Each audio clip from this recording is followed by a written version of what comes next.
Okay, well here's a walkthrough of an iteration question involving estimating the solution to an equation. Here, first thing we do is a standard first parter to one of these is showing the root is between two given values. What you always should start off with is making the equation equal to 0. So I say, well, x cubed plus 4x, take away 1 equals 0. There we are, job done. Now, what we do then is we call that fx equals, we call the left-hand side fx plus 4 minus 1, and we're going to ultimately show there's a sign change.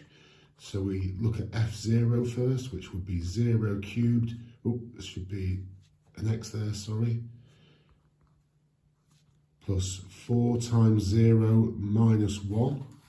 Well, that equals negative 1. And we know that there f of 0 has to be less than 0 or negative. So that's crucial.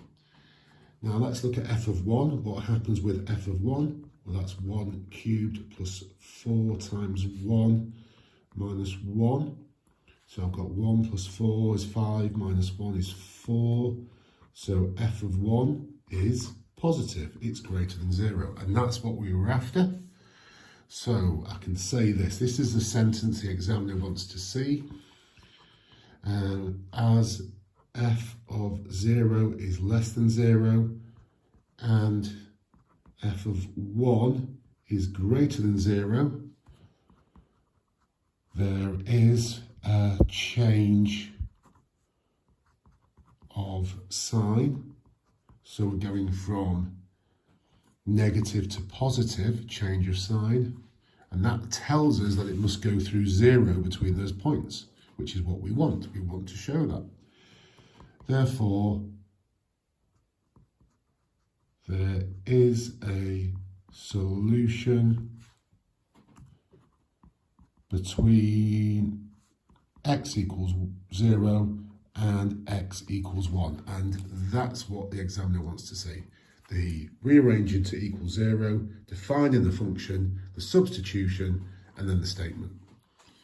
Now we've got to show this little rearranging, so we often common second parter to this.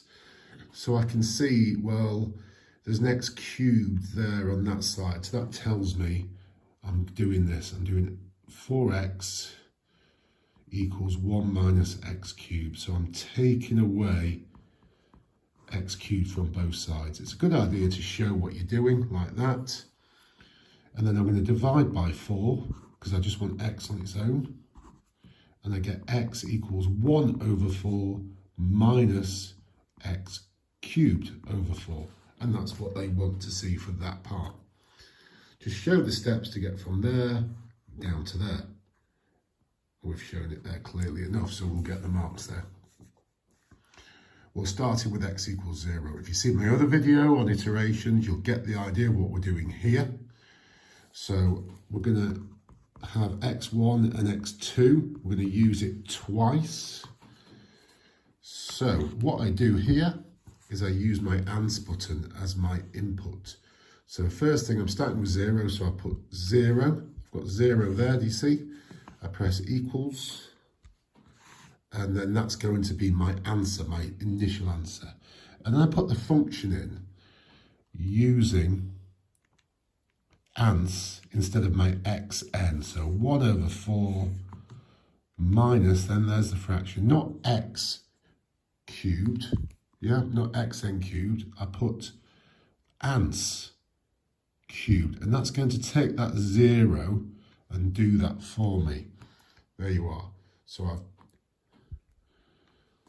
So that gives me a quarter because we know that's 0. So, well, that's got to be 1 over 4 minus 0 cubed over 4, which equals a quarter.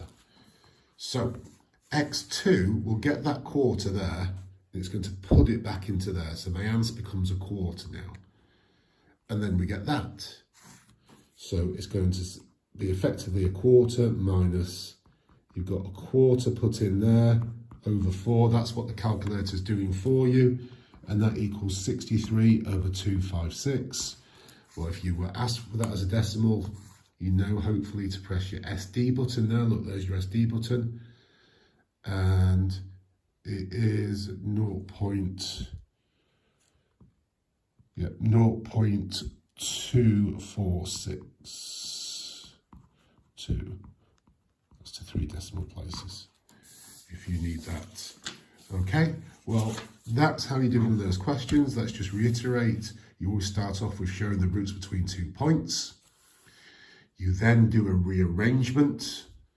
That's not too bad a one, that actually. They do get a little bit worse than that. And then you use the formula. So even if you've got stuck with this bit, you can have a go at this one. That's a nice part of this question. Okay, I hope that was clear. Thank you very much.